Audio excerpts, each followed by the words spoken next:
everybody, to the 5th episode of the Den Discussions. Today I'm joined by head men's cross-country track and field coach Jim McCarron and athletes Will Dower of the track and field team and Jared Mallon, hope I'm saying that right, Jared, of the cross-country team. Thank you so much for joining me today.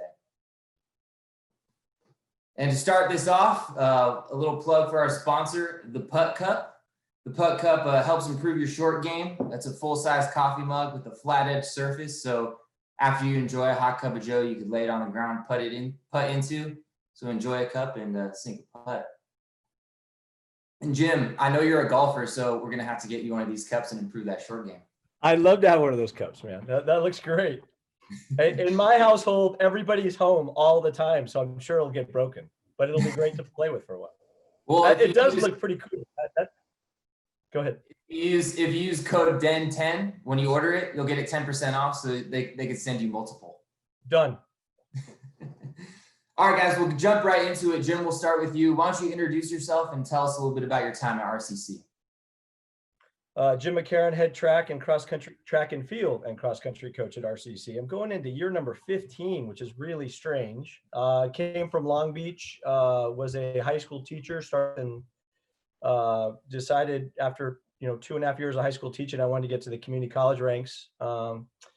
Continued to teach for 8.5 years in high school, but 6 of those years I was a community college coach. Started off at Fullerton College, was the sprints, hurdles, and relay coach for Jim Kiefer and Gina Bevick. Jim Kiefer, both those people, great people. Jim Kiefer is one of my mentors. He's currently at Vista Marietta, so Will Dower knows Jim Kiefer. And then went over to Santa Ana College and was the head women's coach, had a lot of success there, and jumped onto this train and love Riverside. I'm a big Riverside guy representing right here. Love RCC, very proud to be here, year number 15, and proud of all of the accomplishments the coaches and staff and student athletes have with this program. Looking forward to talking about those accomplishments because they mean a lot, especially the transfer ones. That's the one that we're most proud of. That's the one you can ask these guys we're always talking about. Pretty excited about that. Yeah, we have 2 potential transfers here. Actually, I know they're going to be transfers one day at big, hopefully Division I schools. Yes, they will. And Will, while we bounce it over to you, why don't you introduce yourself and tell us about your time at RCC so far? All right, sounds good. My name is Will Dower. My experience at RCC so far has just been nothing but positive. The coaches, the staff, the teachers, everything has been really great in molding who I am as a person. Much different than how I came in. The program just really shaped me into a great athlete, a great student athlete at that. And it helped me improve my grades too. Just being a part of a program, it made me want to do better. So I really appreciate being here at RCC. And Jared, we'll ask you the same question. Introduce yourself and describe your time at RCC. Yeah. So my name is Jared Mallon. I'm on the cross country team and then the mid distance track team. And yeah, my RCC time has been blessed. Like I couldn't ask for better coaches. Both McCarron and Coach Wilson, great guys. Like really couldn't ask for better. And then like coming into the program, I kind of wasn't too sure where I wanted to go coming out of high school. So I just looked at the community college level for like save money. And then when I went to the orientation, I just felt like a great vibe from the team. Like it just felt kind of like home. And then that's still continuing. Like it's such a great place. I really enjoy my time here. Perfect. There's no better place in RCC, Jared. Use the right word. That is for sure. Yeah. So we'll stay with you. You had a lot of success during your first year as a cross country athlete. You didn't place below 40th. Your best finish was 13th overall to kick off the season at the Redlands Invitational, and then you followed up at the Palomar Invite. Just kind of talk about your first season. Were you expecting to do so well? Were you expecting to do better? Expecting to do worse? How did it all unfold in your mind? Yeah, I was kind of expecting to honestly worse just because like in high school, cross country wasn't really my thing. I was kind of more of the track guy, like 800 mile. And then coming in, I just really enjoyed like running. And I actually started enjoying doing the races more, which was really hard in high school. I'd always get really nervous. And like both Coach McCarron and Coach Wilson kind of helped ease those nerves. And I just started enjoying it. And yeah, it went really well. And I think this year is going to go even better. So I'm really looking forward to it. And I have to ask, most of the time when I'm at the cross country meets, I see you guys running and you just have this like look of pain on your face. Yeah. I want to know what attracts you to the sport of cross country, because it seems pretty brutal in my opinion. Someone who does fun, so that might be the reason. But tell me. Nico, you're killing my sport here, man. This is not good. It's the kid with me. Honestly, like to be a cross runner, you have to be a little bit crazy, but it's like once you get the miles in and you get the training and like it just feels good. Like after a while, like yeah, in some of the races you do look like you're in pain, but after you finish it, it's like there's no better feeling of just doing good and like seeing all that training pay off. It's really rewarding. And you said that Coach McCarron and Coach Wilson really help you through those times. What are some of the tactics that you've gained from their tutelage, and maybe some of your own personal ways to get through those tough races, and just how do you handle it mentally and physically? Yeah. Well, definitely learning from Wilson. He just makes sure we like have fun when we're out there racing, and that was like the biggest thing in high school. Was like I was so worried about getting a time that like I freaked out and like mentally I wasn't there. And like coming into college, it wasn't really about time too much. It was just about placing and like doing good for the team. And like that was a big difference from high school and college. And it's like I think that made the difference, honestly. Yeah. And anybody who's walking around with a cool hat with a big feather, that's really gonna calm your nerves. I know it. Yeah, definitely. It's a unique look. I love it. Yeah. I know he got the Jurassic Park look. All right, well, we'll bounce it over to you, my man. You're one of the most cool, calm, and collected guys I've ever seen out on the track. So talk about your inaugural year. You were very successful as a freshman. I mean, you were part of a state championship team. You were part of a 4x100 championship. You dominated, and it was really a pleasure to watch you. And then you were well on your way to getting that done this year. Talk about your first year and what it's meant for you to be a Tiger. Well, my first year, it was really great. It was a full team of just hungry people, and just being around that kind of culture is really just something you really want to do when you're going after a big goal, especially in track and field. I didn't expect to do too well. I started out, really, really average, 11-second guy in the 100, like a 21-foot guy in the long jump. But then Coach McCarron, all the coaches, Coach Smith too, they saw something in me, and that I didn't see myself, and they helped bring that out of me. And so I appreciated that a lot. And so my first year, it was really good. It was positive. It helped me set things in motion. Yeah, and obviously, your first year success was definitely going to transition into your second year success. We talked about it before we started the meeting. You had a 24/7 long jump on a partial approach. And that was tops in the state and third in the nation. Talk a little bit about that, knowing that you were heading into probably one of the best marks you've ever had in your career so early on into the season. Oh yeah, definitely. It was on my mind. It's still on my mind. I thought about it this morning. I think about it yesterday. I'll think about it tomorrow. I was really on my way. I was, my goal at RCC mainly is to get 8 meters at least to break the school record. I'm currently 6th all time. And so I was, saying that it was very early on is true. It was about the 3rd or 4th meet. And that's just always stuck with me. And it's really representative of how I was going to do that season. Breaking that limit really it made me even more hungry. I was already hungry, and after that I was going to go after it. So, it was just, that is what set everything in motion for me. That hunger always drives athletes. And right now I always ask this question. It has to be tough to, stay in shape and stay in the right mindset in order to continue on that path. How are you doing that personally? How are you doing that academically? And just how are you doing that mentally? Personally, every day I find something to do, get a little bit better every single day. Coach McCarron would say to us all the time, I find something to do, if it's just a 5-minute plank or if it's just a couple of push-ups or a couple laps on the track. I find something to do that's going to push me forward every single day. I never want to go backwards. So that's what it's done for me during this time. And academically, I just know that I need that in order to get to where I want to go. So it's just it goes hand in hand with working out. So I'm always on the Zoom meetings for my teachers. I'm always emailing, texting my teachers, asking them what I need to do to get a better grade or extra credit information, anything to just push me forward in the class.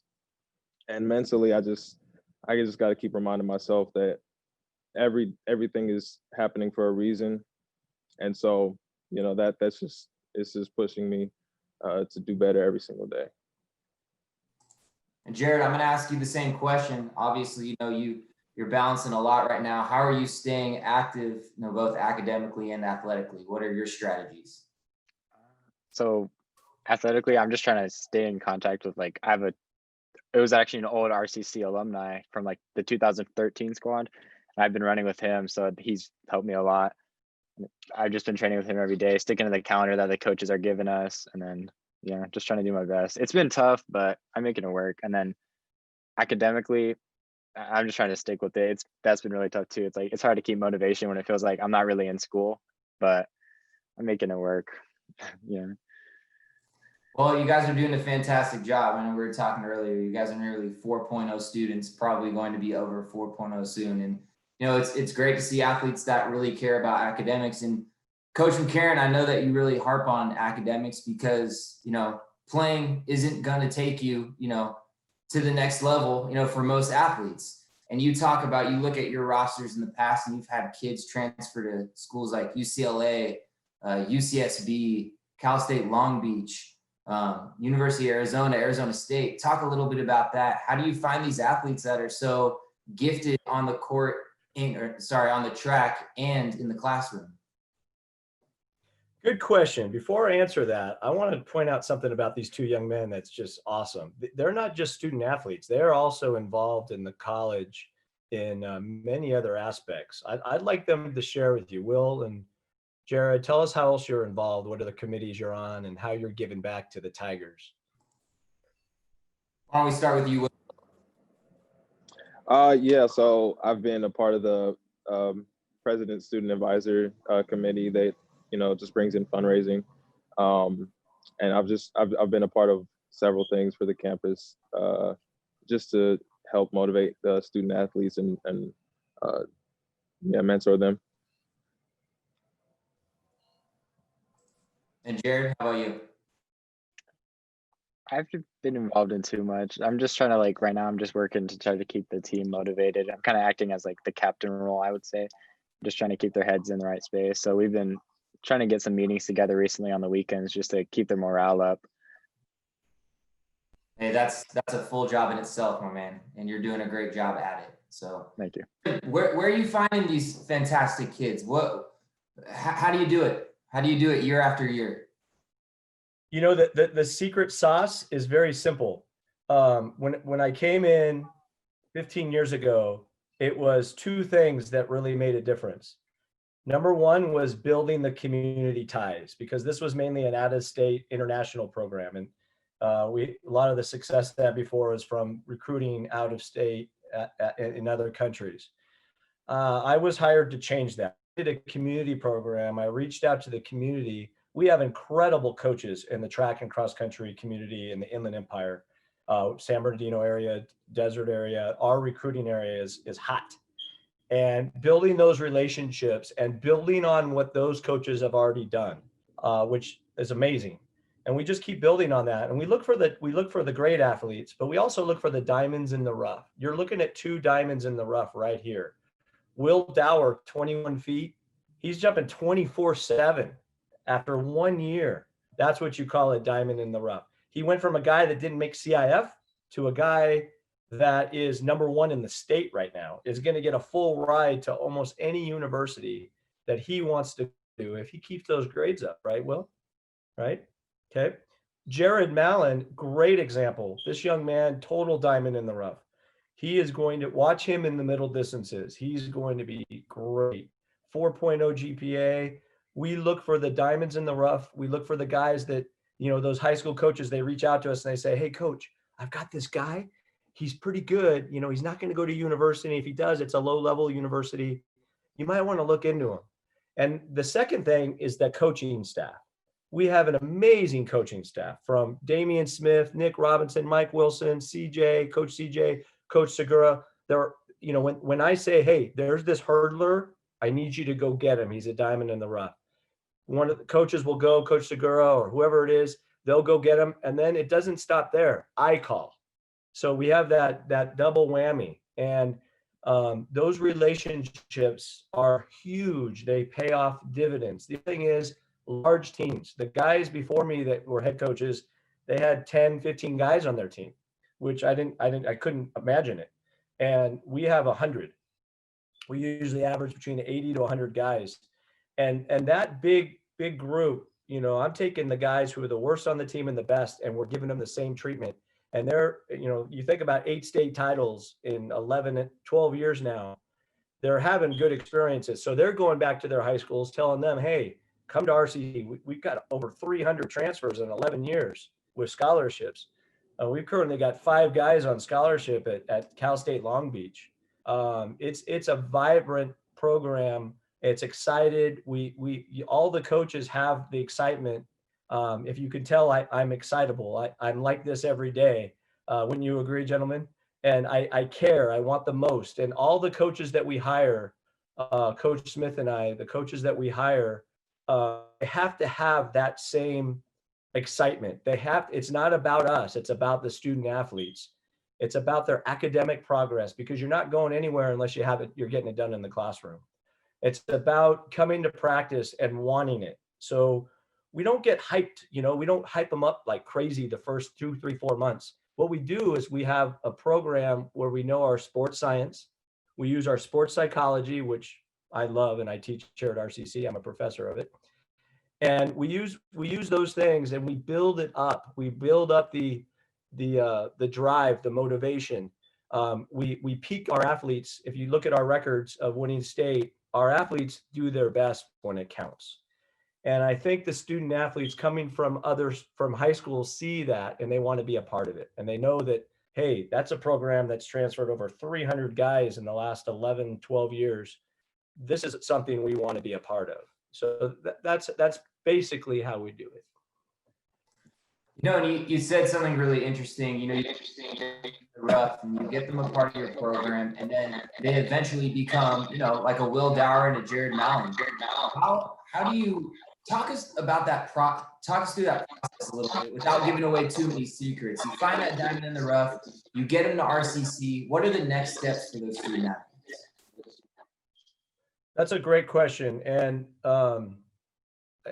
the answer is pretty simple.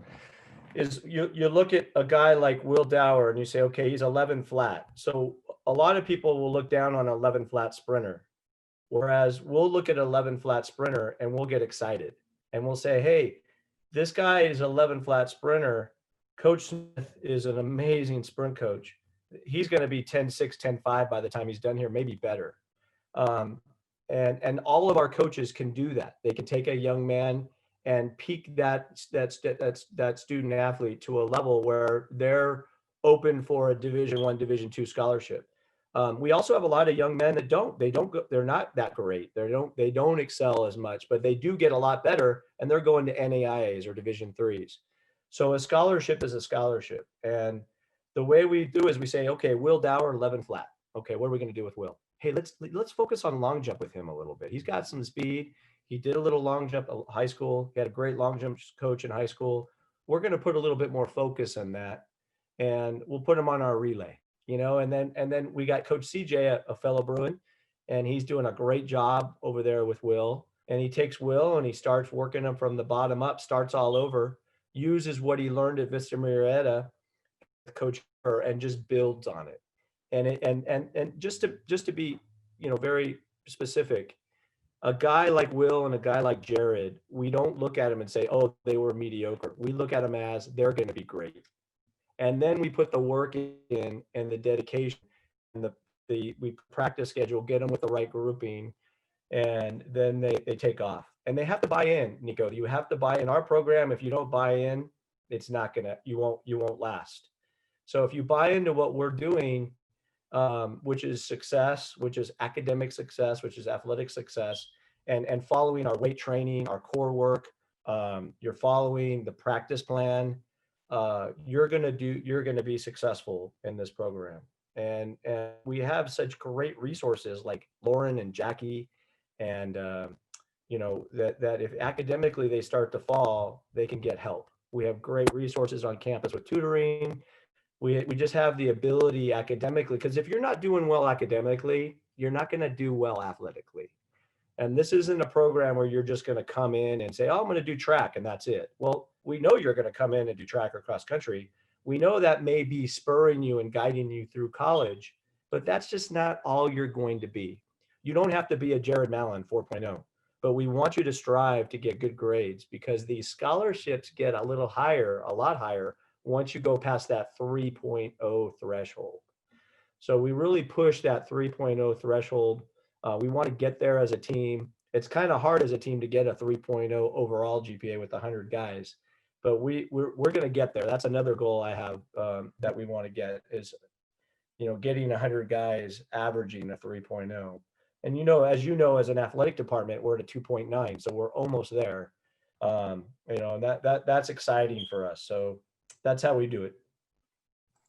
You talk about all this, and I'm in awe. I mean, it's a culture of success, really. And you've seen it, for the past, year you've been here. I mean, it's RCC track and field is, such a caliber. It's the winningest program that we have at RCC.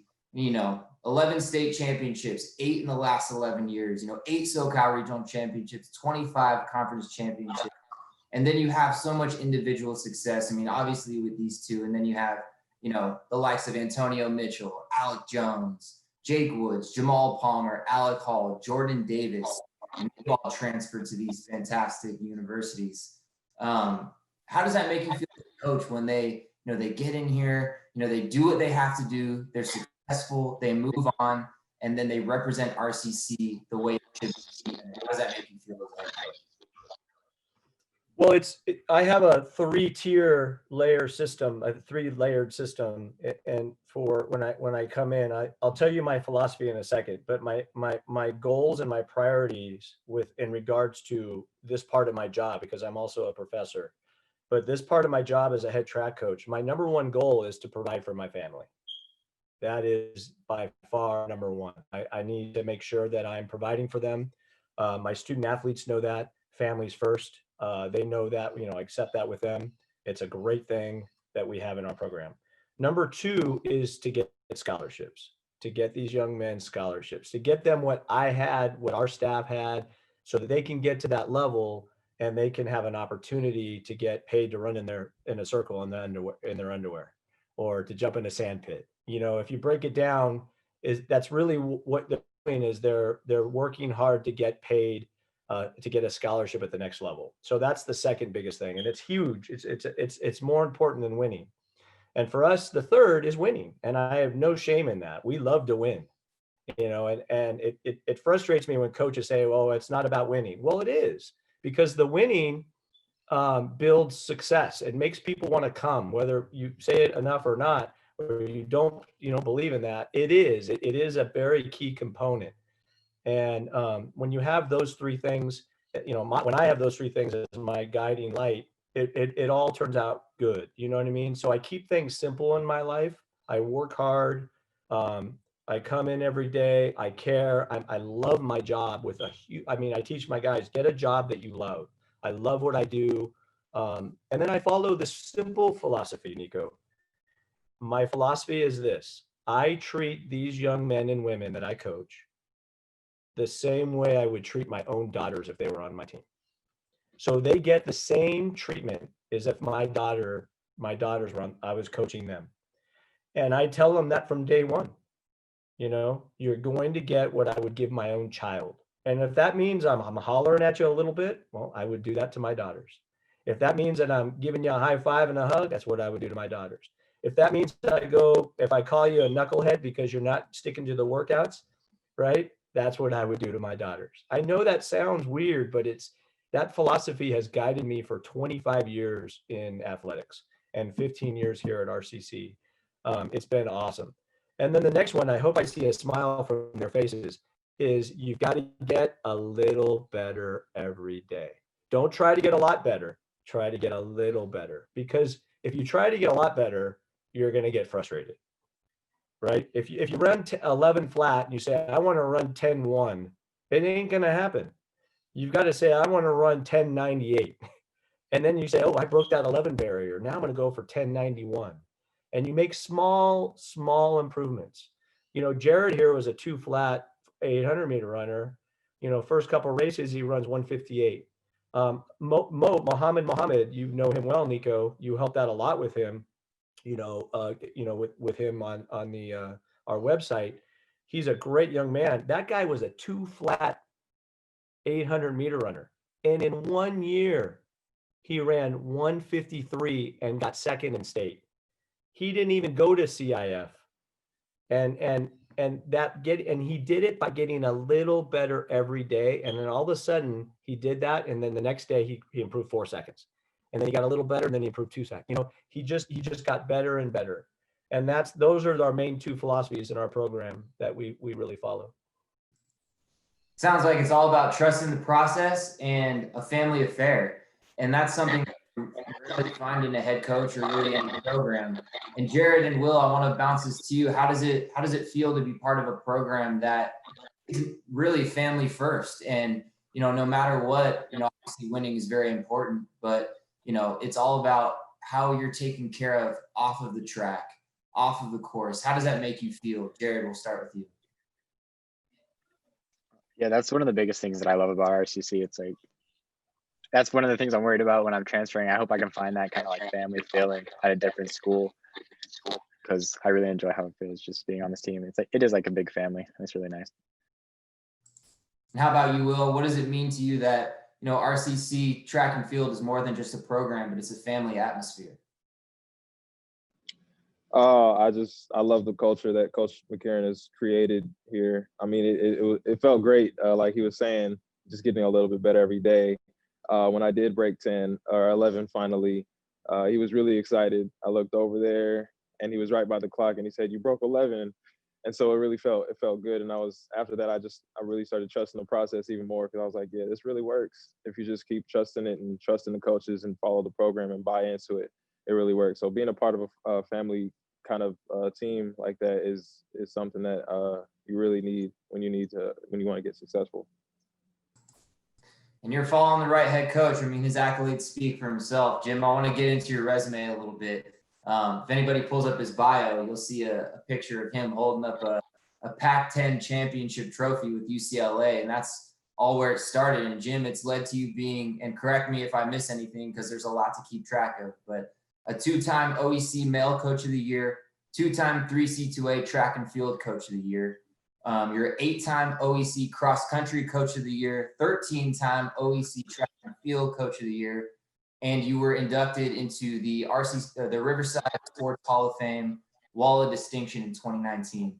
When you stepped foot in this community and began your career at RCC, did you think that you would compile such an impressive resume? I never even thought about it. The thought process was the plan I just told you a couple of minutes ago, and to put that plan into process. So it was recruit, hire great coaches, and put the plan into process. And then once you do that, my mom was a yoga instructor, and I actually am a yoga instructor too. What I learned from doing yoga is it's the journey that's important, not the destination. So when you follow the journey, great things will happen in the destination. And that has been the key. You know, it's been so fun putting on the cross country hat and then putting on the track hat, because they are different. And it's been fun following a group of guys every year to success and watching them get that ultimate goal, which is to transfer with a scholarship. And it just makes it even more fun when they hold up that trophy or they get that ring. And there's so many young men in this program that have had that experience. And it just continues to grow the sport. So if you have large teams, that's another part of the philosophy. Build the large teams, grow it, and then it spreads out and they become coaches and they build the sport that we love so much. It's never been a thought process about whether or not I'm going to win this or that. Now, I do like that stuff on a website, and it's great for recruiting when a kid looks at it. But in terms, if you come to my house right now, you won't see anything having to do with track and field in my home except my running shoes because I run a lot. I just don't do that. When I come home, when we were face to face, I turn off that and I become dad. I become a husband. And I know that sounds weird. And those of you that work with me and my colleagues, I work a lot and I'm in the office. So when I get home, it's cut off. So this COVID thing's really strange because I'm doing work in the house. And that took a while to get used to. And it's a lot of work. It's a lot of different work. And my colleagues, I'm sure you'll agree with me. This is a strange time, but we're making it work. And guys like Will and Jared, they're first on the Zoom meetings. You know what? I'll be honest with you. Those meetings have dropped the number of guys. And the mantra is turn off the Netflix, man. Don't be up at 3, 4 in the morning. If you need to, go get a job. Use this time wisely, but keep your dreams and your aspirations there. And these two guys I picked them because of that. It's not because he jumped 24/7 and he's got a 4.0. It's because these guys care. They have the dream and they're going to follow it and they're going to go after it. And if you've got a group of guys that have that dream, even if they're low level, really low level, it's so fun to be on a team like that. Wouldn't you agree, guys? Isn't it fun to have a bunch of guys that are all in, no matter what their level is? And that's why the buy-in is key. All right, and I think you just answered my next question, but I'm going to ask if you have a little bit more to add to it. And you referenced this is such a strange time, especially for these student athletes. They're dealing with a pandemic. We're going through an election. California's on fire. We don't know what tomorrow is necessarily going to bring. Social injustice is, taking over most of our lives or become, more prevalent than ever. When you're recruiting these student athletes to come to RCC, what is one piece of advice you give them, Jim, and how do you help them achieve that? I mean, you've answered it mostly, but if you have anything else to add to it. You're a man, you're a woman, because I do coach women as well in my events. I don't know if and just to let you guys know, I coach javelin, these guys know, but I also coach javelin, 800, 1500, decathlon, heptathlon, and I'm the head cross country and track coach. So I have a busy schedule. I'm all over the place. And I'm all about getting a little better every day in my life. You know what I mean? I have things in my life that I'm learning that I didn't really have time to really go after and get. But now I'm starting to do that because I have a little bit more time than I normally would have because we're not at meets from 5 a.m. to 11 o'clock at night. So what I would tell them is turn off the Netflix. I mean this. And don't turn off the TV. Watch a little bit, get off your phone. And because there are guys and gals that are doing nothing right now. They're staying up late. They don't have a job. This is the mantra on our team right now. This is your chance to go right through them and go over them, to get better, to go get the scholarship they were supposed to get, and you're going to go get it. This is the time to shine even more. And we're providing the platform for that. We're providing the Zoom calls. We're providing the coaching. Boy, if you want to be entertained, come watch me coach javelin in my front yard. It's a trip. I don't have the biggest front yard, but it is fun. It is funny too. And we're on those meetings and I'm watching, like Coach CJ, Coach Will in the long jump, and sometimes in and do their core workout. And what it is it's an environment of we're not giving up. This is going to be over soon. It may be with us for a while, but we're going to go forward. We're in this for a season. This year, we're going after a season. We're going to go kick ass this season. We're going to go get good marks so we can get scholarships for these young men so they can go get a scholarship. And they know that about us. They know that we're not going to quit. They know that we're going to keep moving forward so they move forward. Are we losing guys right now? Yes, we are. And it's hard. And I've reached out to the administration and they're listening. These young men and women need to get back. They need these student athletes to face as much as possible. And we're trying to fight for that. I'm on the academic senate. I'm working to try to make that happen. I respect my colleagues. They're working hard, and I respect those that don't want to come back right now. And I understand that. But right now, we did a survey. I think 98% of 300 and I think 50 people that turned in a survey, 350 student athletes that turned in a survey.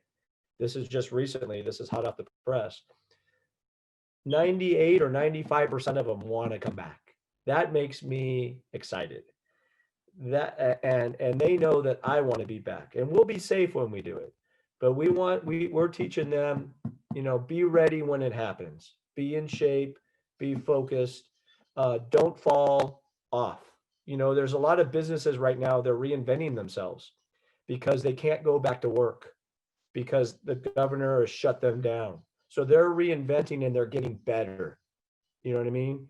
And there's ones that aren't reinventing and they're falling to the wayside. And I feel for them because it's not fair.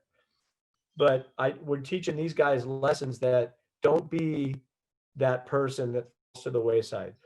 You can get a job anytime in your life. Go get one now, work part-time, go to school, be a student athlete, kick ass in the class, right? That's the key. And then keep training and we'll have that hope that we're back competing. Right now, the CCCAA says we're competing. We're going to compete. And we're in that mindset until we hear differently. All right, we're all itching to get back. And once we do get back, you're going to find those athletes who have been preparing and being ready for this time. And like you said it perfectly, Jim. You don't want to fall by the wayside. You want to, continue to get better and stay on track to graduate and get to that 4-year university. So those are great words of wisdom. Now, Jared and Will, I want to ask you the same question from a different perspective, obviously from the student athlete perspective. Jared, we'll start with you. If you had to tell a student athlete coming into RCC right now how to succeed and what you could help them do in order to be successful, what would that be, especially during this time? During this hard time, it's kind of hard to say what to do. You just got to follow the coaches, believe in the process. And that's really it. It's very simple. The coaches give us calendars. They know what they're doing. As long as you follow that, you're going to get better. It doesn't matter where you're starting at. You're going to get better. And Will, I'll ask you the same question. Do the little stuff. I would say do the little stuff. Get in the Zoom meetings. Talk to your teachers, especially as a student athlete. Take your academics seriously. Eat the right things. Go to sleep at the right hours. And I would say talk to other athletes about it because we're all going to go through the same thing kind of. And it's just when you talk to other athletes and get their perspective on things, it kind of helps kind of as a therapy session a little bit just to, talk to someone who's going through the same thing as you. It's refreshing to know that we have student athletes like you two, exemplary students, exemplary athletes that represent RCC the way it should be, to the upper echelon. And I really appreciate you two being here. Jim, I appreciate you being here as well. We respect how you go about your business. Obviously, you're one of the most successful coaches we have, and we currently have at RCC. So we appreciate your hustle and grind and dedication to RCC. So again, guys, this is the 5th episode of the Den Discussions with head coach Jim McCarron and studs Jared Mallon and Will Dower. Again, I appreciate you guys joining me. And until we get to see you again face to face, stay safe and keep doing what you're doing. Thanks, Nico. Thanks, guys. Take care.